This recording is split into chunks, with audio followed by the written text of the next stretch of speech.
हम आपको भारत और दुनिया के सबसे पवित्र तीर्थ स्थानों में से एक ऋषिकेश की सैर कराएंगे और आपके साथ में ऋषिकेश से जुड़ी हर एक छोटी बड़ी जानकारी भी शेयर करेंगे। दोस्तों, इस खास और इन्फॉर्मेटिव वीडियो में हम जानेंगे आप ऋषिकेश कैसे पहुंच सकते हैं, यहाँ पर आप कहाँ रुकेंगे, ऋषिकेश में घूमने का सबसे अच्छा और सही तरीका क्या है, आप ऋषिकेश में कहाँ कहाँ घूम सकते हैं, यहाँ पर खाने पीने की कैसी व्यवस्था है और दोस्तों हम लोग लास्ट में जानेंगे कि आपका ऋषिकेश टूर में कितना खर्च हो सकता है। दोस्तों, साधना और तपस्या के लिए जो सबसे पवित्र स्थान इस दुनिया में माना गया है दोस्तों वो है ऋषिकेश। ऋषिकेश को हिमालय का प्रवेश द्वार भी कहा जाता है। यहीं से माँ गंगा पर्वतों को छोड़कर समतल मैदानों की तरफ बहती हुई आगे बढ़ती है। तो दोस्तों, सबसे पहले हम लोग जानते हैं कि आप ऋषिकेश कैसे पहुंच सकते हैं।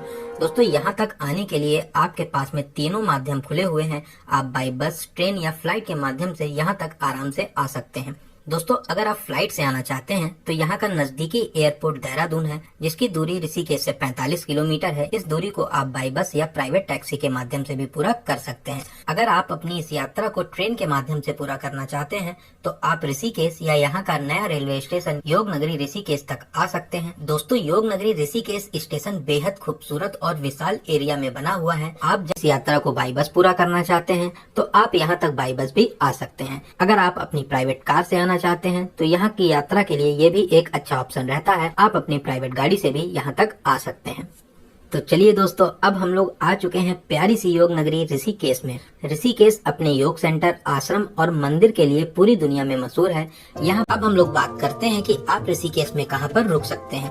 दोस्तों, यहाँ पर अनेक आश्रम, धर्मशाला और होटल हैं, जहाँ पर आप मात्र 300 रुपए से लेकर 5000 तक में आश्रम, धर्मशाला या होटल ले सकते हैं। दोस्तों, कुछ आश्रम ऐसे हैं जहाँ पर योग सिखाया जाता है। योग सीखने के बाद में आप यहाँ पर फ्री में रह भी सकते हैं। दोस्तों, ऋषिकेश में सबसे पहले आपको आना है राम झूला पार्किंग के पास में। दोस्तों, अब हम लोग जानते हैं कि ऋषिकेश घूमने का सबसे सही और अच्छा तरीका क्या है। आप जितना जल्दी हो सके ऋषिकेश आ जाइए। सुबह सबसे पहले दोस्तों हम लोग चलेंगे श्री नीलकंठ महादेव के दर्शन करने के लिए। दोस्तों, नीलकंठ महादेव मंदिर बहुत ही प्राचीन मंदिर है, जो ऋषिकेश के पास में मणिकूट, ब्रह्मकूट और विष्णुकूट पर्वत के बीच में स्थित है। दोस्तों, पौराणिक कथाओं के अनुसार शिव जी ने समुद्र मंथन के बाद में ऋषिकेश में ही विष पिया था। विष पीने से महादेव का गला नीला पड़ गया था। दोस्तों, इसी वजह से इस पवित्र स्थान का नाम नीलकंठ है।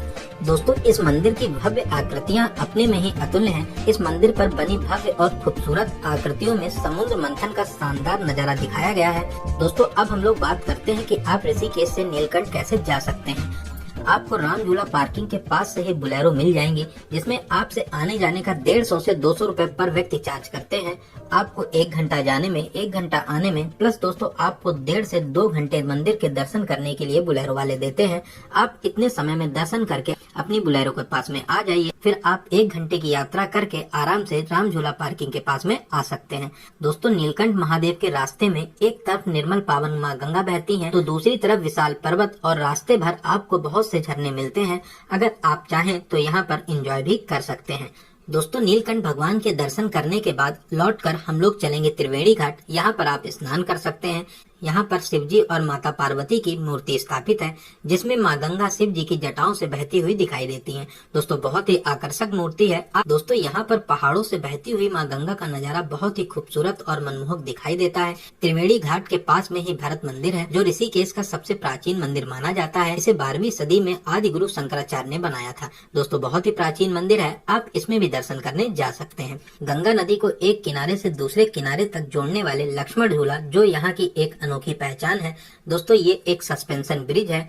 ऐसा माना जाता है लक्ष्मण जी ने गंगा नदी पार करने के लिए यहाँ पर एक जूट का झूला बनाया था। दोस्तों, उसी की तर्ज पर लक्ष्मण झूला बनाया गया है। दोस्तों, लक्ष्मण झूले के सामने फेमस कैलाश निकेतन मंदिर है, आप यहाँ पर दर्शन कर सकते हैं। दोस्तों, इस मंदिर को 13 मंजिला मंदिर के नाम से भी जाना जाता है। दोस्तों, बहुत ही फेमस मंदिर है, आप यहाँ पर दर्शन जरूर करें। इस पवित्र योग नगरी को चारों धाम केदारनाथ, बद्रीनाथ, गंगोत्री और यमुनोत्री का प्रवेश द्वार भी कहा जाता है। आप यहाँ से चारों धामों की यात्रा के लिए भी जा सकते हैं। तो दोस्तों, अब हम लोग चलते हैं आगे। अब हम लोग पहुंच चुके हैं राम झूला। दोस्तों, राम झूला भी बहुत ही ज्यादा फेमस झूला है। ये भी एक सस्पेंशन ब्रिज है। दोस्तों, इसको भी लक्ष्मण झूले के तर्ज पर ही बनाया गया है। इस झूले के माध्यम से आप गंगा नदी को पार करके दूसरे किनारे जा सकते हैं। दोस्तों राम झूले के पास में ही स्थित है गीता भवन। यहाँ पर दीवारों पर रामायण और महाभारत के चित्रों को बनाया गया है। ये अनोखा चित्रण इस स्थान को और भी ज्यादा आकर्षक बनाता है। दोस्तों बहुत ही प्यारा स्थान है, आप यहाँ पर भी जरूर आए। तीर्थ यात्रियों के लिए यहाँ पर बहुत बड़ा आश्रम है, बहुत से कमरे हैं, यहाँ पर आप इनमें आराम से रुक भी सकते हैं। दोस्तों बहुत ही प्यारा भवन है, बहुत ही प्यारी प्यारी फुलवारियों के साथ में इस भवन को सजाया गया है। दोस्तों इस गीता भवन में आप जरूर आए, बहुत ही प्यारा भवन है। दोस्तों अब हम लोग चलते हैं अपने अगले स्थान पर। अब हम लोग पहुँच चुके हैं परमार्थ निकेतन। दोस्तों परमार्थ निकेतन के गेट पर ही आपको विशाल महाभारत का दृश्य दिख जाएगा, जहाँ पर आपको भगवान श्री कृष्ण रथ चलाते हुए अर्जुन के सारथी के रूप में दिखाई देंगे। दोस्तों बहुत ही प्यारा स्थान है, बहुत ही प्यारे तरीके से इस आश्रम को बनाया गया है। दोस्तों आप यहाँ पर भी रुक सकते हैं। दोस्तों यहाँ पर बहुत से प्रवचन, कथा, भागवत और धार्मिक कार्यक्रम होते हैं। आप इन कार्यक्रम में भी शामिल हो सकते हैं, आपको यहाँ पर बहुत ही ज्यादा अच्छा लगेगा। दोस्तों बहुत ही प्यारा आश्रम बना हुआ है, आपको यहाँ पर बहुत ही ज्यादा सुकून मिलेगा। दोस्तों आप परमार्थ निकेतन पर जाकर शिव जी की विशाल मूर्ति भी देख सकते हैं, जो गंगा नदी के बीचों बीच में स्थापित है। दोस्तों इस विशाल मूर्ति में शिव जी ध्यान की मुद्रा में स्थापित हैं। बहुत ही प्यारी मूर्ति है। दोस्तों ये मूर्ति यहाँ का आकर्षण का केंद्र है। दोस्तों बहुत से श्रद्धालु इस मूर्ति को देखने यहाँ पर आते हैं। दोस्तों यहाँ पर हनुमान जी की भी एक विशाल मूर्ति है। हनुमान जी के हृदय में राम जी और सीता माँ स्थापित हैं। दोस्तों बहुत ही प्यारी और आकर्षक मूर्ति है, इसका आकर्षण आपको अपनी तरफ जरूर खींचेगा। दोस्तों परमार्थ निकेतन में आप शाम की फेमस गंगा आरती में भी शामिल हो सकते हैं। आप इस आरती में शामिल होकर खुद को धन्य कर सकते हैं।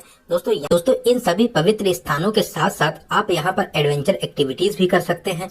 आप यहाँ पर गंगा नदी में राफ्टिंग कर सकते हैं, बंजी जंपिंग कर सकते हैं। दोस्तों रोप वे पे भी आप यहाँ पर टहल सकते हैं। तो साथ ही साथ दोस्तों यहाँ पर आप क्लाइंबिंग भी कर सकते हैं। दोस्तों बहुत से एडवेंचरस एक्टिविटीज होती हैं, आप यहाँ की एडवेंचरस एक्टिविटीज का मजा जरूर लें।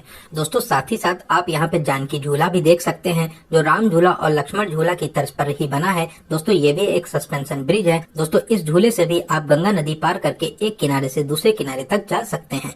तो दोस्तों अब हम लोग बात करते हैं कि यहाँ पर खाने पीने की कैसी व्यवस्था है। दोस्तों आपको यहाँ पर बहुत ही अच्छे और बहुत ही सस्ते रेट पे खाना मिलेगा। दोस्तों बहुत ही ज्यादा शुद्ध और बहुत ही अच्छे तरीके से आपको यहाँ पे खाना दिया जाता है। दोस्तों मेरी आपको एडवाइस है, अगर आप यहाँ आते हैं तो यहाँ के फेमस चोटी वाला रेस्टोरेंट में भोजन जरूर करें, इसका भी एक अलग अनुभव रहता है। आप चोटी वाला रेस्टोरेंट में भोजन जरूर करें। दोस्तों आप यहाँ के स्ट्रीट फूड का भी मजा ले सकते हैं। हर जगह के स्ट्रीट फूड का एक अलग आनंद रहता है, आप यहाँ के स्ट्रीट फूड का भी मजा जरूर लें। दोस्तों अब हम लोग बात करेंगे इस प्यारी सी यात्रा को पूरा करने में आपका कितना खर्च हो सकता है। दोस्तों आप इस यात्रा को बड़े ही आराम से 1000 से 1500 रुपए में पूरा कर सकते हैं। अगर दोस्तों आप महंगे होटल लेते हैं तो ये आपका थोड़ा बजट ज्यादा हो सकता है, लेकिन अगर आप बजट टूर कर रहे हैं तो आप आराम से 1000 से 1500 में इस यात्रा को बड़े ही आराम से पूरा कर लेंगे। तो